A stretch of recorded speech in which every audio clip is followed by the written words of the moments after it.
we're stinky. Let's add a custom effect to Minecraft. If you want to go deeper, the 26.x modding courses are linked down below. 30 plus hours covering complex block entities with fluid and energy handling, custom mobs, custom networking, and even custom biomes and dimensions. Everything you need for 26.x, all in one place, linked down below in the description. Alright, we found the back to tell you one more. And in this tutorial, we're adding a custom effect to our Minecraft mod.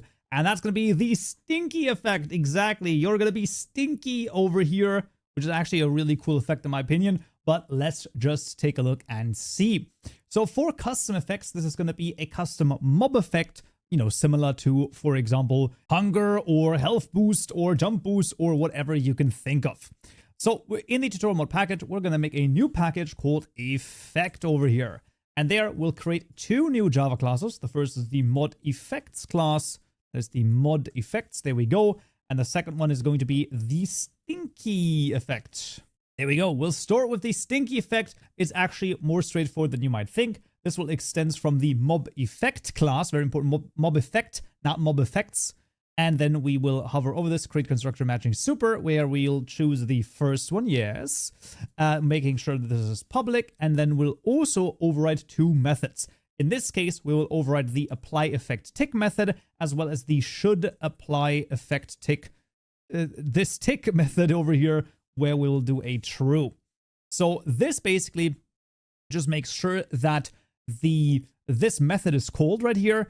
And here you can do sort of cool things because you have a tick count. So you can say, oh, the method, the apply effect tick method should only ever happen every 10 ticks or something like that. You can do all of that with these two methods. It's really freaking cool. Highly recommend to play around with this a little bit and also to check out the other mob effects over here. So click on this, Control H should bring up the hierarchy over here. And you can, for example, see the weaving mob effect. You can see the hunger effect. You can see the infested mob effect. There's all sorts of crazy things that you can take a look at. Highly, highly recommended to check out the vanilla ones on that as an example.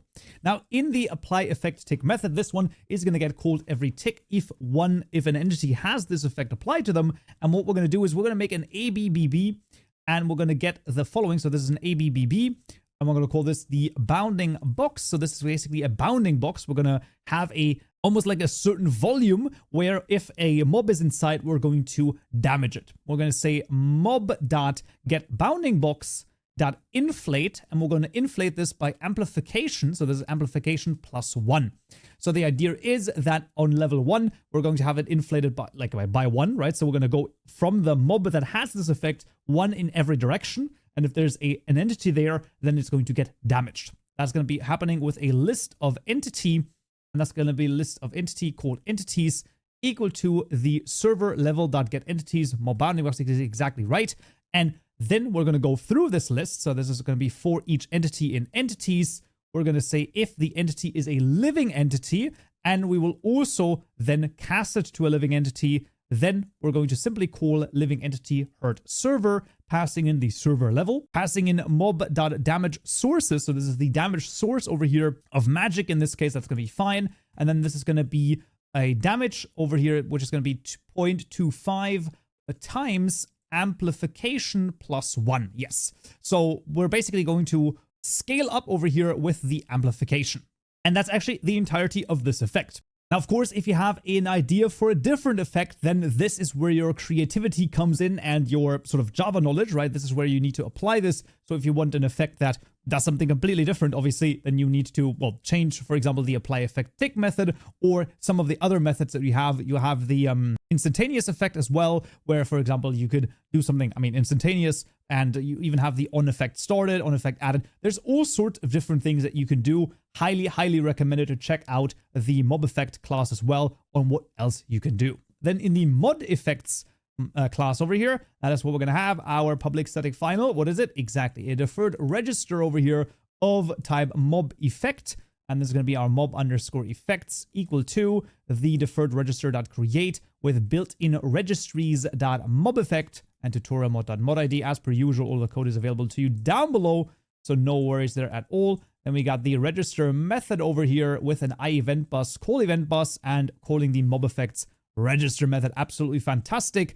And let's immediately call this in our tutorial mod class as well. This is the mod effects. Very important. Mod effects are register, passing in the mod event bus. Easy enough right there. And then we can register the effect. Also very, very straightforward. Public static final, a holder in this case of type mob effect right here, which is going to be the stinky effect equal to mob effects dot register. And call this stinky right here. And the second parameter is a supplier of a new stinky effect, passing in the mob effect category. I'm going to call this neutral, and then a color. I've already determined this color. I hope that this is correct, but it should be like a brown color right here. And then we have it. That is the effect registered and created. Now, the final step for this is, of course, also adding not only the translation for it, but also a new texture. Let's add the translation first. So we have two of them. Number one is the stinky, and then the stinky description as well, just so that we have both of those. And that is basically the idea of that. With that added, we can go to the textures folder, and that is where we're going to make a new directory called mob_effect.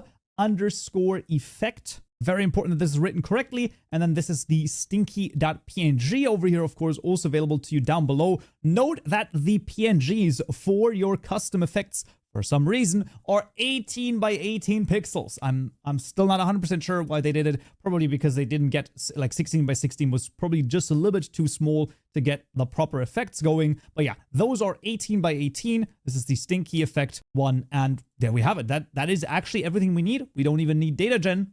And I would say, let's jump into the game and smell if it works. All right, fans, back in Minecraft, and let's just give ourselves over here the stinky effect. This is tutorial mod stinky, and you can see we are now stinky. And if I were to, move close to the horse, you can see it is getting damaged because I am so freaking stinky. Now, the only thing that is not correct is the color, so we do have to change the color still. It's like a green color, as you can see, but that's an easy thing to do. Let's just also maybe give ourselves infinite, and then maybe like a, I don't know, like an 8 amplifier. And if I give it to myself with an 8 amplifier, it should actually attack the horse even from here.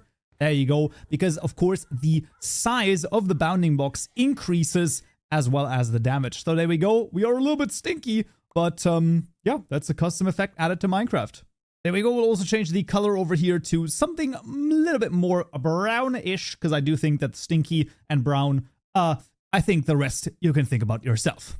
But that's going to be it for this tutorial right here. Thank you so much for watching, and thank you for all the supporters on Patreon and on YouTube. Don't forget that if you join as a Stonebricks member on YouTube, you can get up to 14 days of early access, which is going to include this video right here. We'll add custom potions and potion recipes. Hope to see you there. So, yeah.